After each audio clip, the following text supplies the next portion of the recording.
Bermula dari kota Wuhan di Tiongkok, perlahan menyebar tak hanya satu, namun ke berbagai negara di dunia.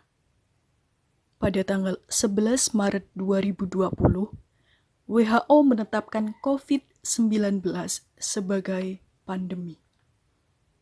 Dan kata corona awalnya memang asing sekali di telinga. Kerap kali kita mendapat himbauan, bahkan semua media tak pernah absen dalam menyajikan pemberitaan yang sama mengenai corona. Perubahan terjadi, di mana yang tadinya berangkat kerja, kini tak usah dulu ke tempat kerja. Di mana yang tadinya pergi ke sekolah, kini tak usah dulu pergi ke sekolah. Di mana yang tadinya pergi ke tempat ibadah, kini tak usah dulu ke tempat ibadah. Karena untuk saat ini, semuanya bisa dijalankan di rumah masing-masing. Hari demi hari kita lewati. Memang tak mudah, karena banyak sekali orang rantau yang tak bisa pulang karena harus menetap, para pekerja luar kota yang tak bisa kembali, mahasiswa perantauan yang bingung tak bisa pulang, atau bahkan tetangga sebelah rumah Anda yang baru saja kena PHK dari tempat kerjanya. Semuanya mendadak berubah.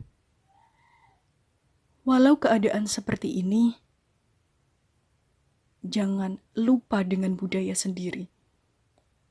Gotong royong. Saling membantu ketika mereka perlu, tak mengucilkan ketika mereka positif corona. Karena membantu bisa dengan dukungan atau menyisakan rezeki kita untuk memberi bahan makanan. Bagi mereka yang isolasi di rumah atau mungkin di sekitar lingkungan Anda. Namun tetap dengan menjaga jarak. Dengan kejadian seperti ini, jangan malah membuat kita takut atau bahkan panik. Karena ada beberapa cara agar saya dan Anda bisa menekan rantai penularan COVID-19 dengan cara menerapkan pola hidup bersih, menerapkan pola hidup sehat, seperti berolahraga dan makan makanan bergizi, mencuci tangan menggunakan sabun, lalu menggunakan masker ketika Anda memang benar-benar harus keluar rumah, dan tetap menjaga jarak ketika Anda berada di luar rumah.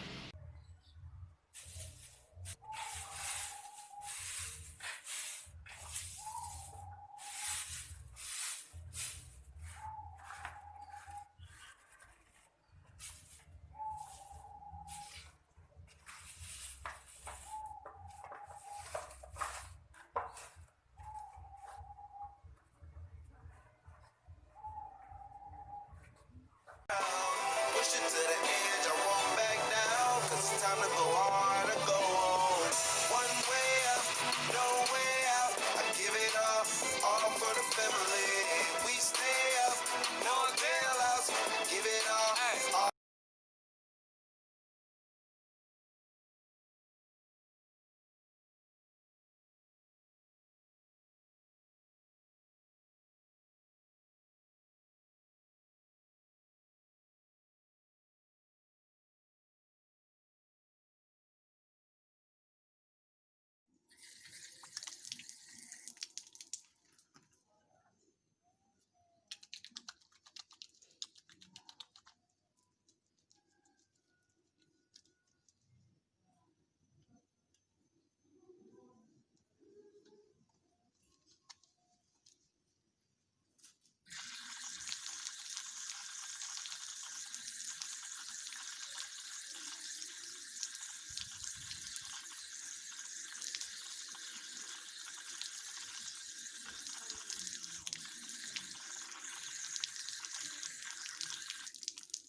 jaga jarak. Pertama, jaga jarak minimal 1 meter, atau kalau nggak bisa cari penggaris, nanti digaris. Kalau nggak ada penggaris pakai 1 langkah, minimal 1 langkah dari kerumunan orang lain. Terus yang kedua, jangan pernah memegang sesuatu di tempat umum, contohnya kayak pagar, kayak pintu, gagang pintu sebuah mall, hotel, toko dan sebagainya. Jangan pernah melakukan jabat tangan, salaman secara langsung, karena dapat menimbulkan takutnya penyebaran corona. Dan sebagai pencegahan lain, seperti di masjid, di tempat-tempat umum sudah diadakannya tempat-tempat sesuai untuk para jamaah. Contohnya didapat ada lakban yang dijaraknya sudah dijarak 1 meter. Terus yang kemarin ada lagi di stasiun yang dibuat lingkaran untuk para penumpang yang ingin menaiki kereta api. Kita semua harus ikut andil dalam pemutusan rantai penularan dengan di rumah aja. Apabila memang perlu untuk keluar, jalankan protokol kesehatan dengan benar. Banyak hal yang harus dikorbankan memang. Saya, kamu, orang tuamu, tetanggamu, temanmu, dan masih banyak lagi. Seperti halnya tenaga medis yang siap merawat pasien dengan rasa ikhlas. Dan kali ini mulai diberlakukan new normal atau normal baru. Ya, walaupun hanya di beberapa daerah,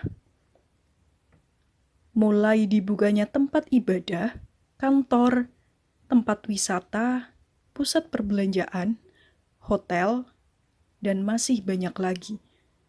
Dengan catatan harus mematuhi protokol kesehatan. Kita semua harus siap, karena seleksi alam bukan tidak mungkin, karena bisa saja terjadi. Jadi jangan sedikit pun kita lalai. Harapan dan doa tak henti akan wabah segera hilang. Saling jaga dan terus semangat. Untuk tenaga medis, semoga tugas mulia ini diberikan balasan yang setimpal kelak. Dan untuk kita semua juga. Karena jika saya terjaga, lingkungan sekeliling pun pasti ikut terjaga.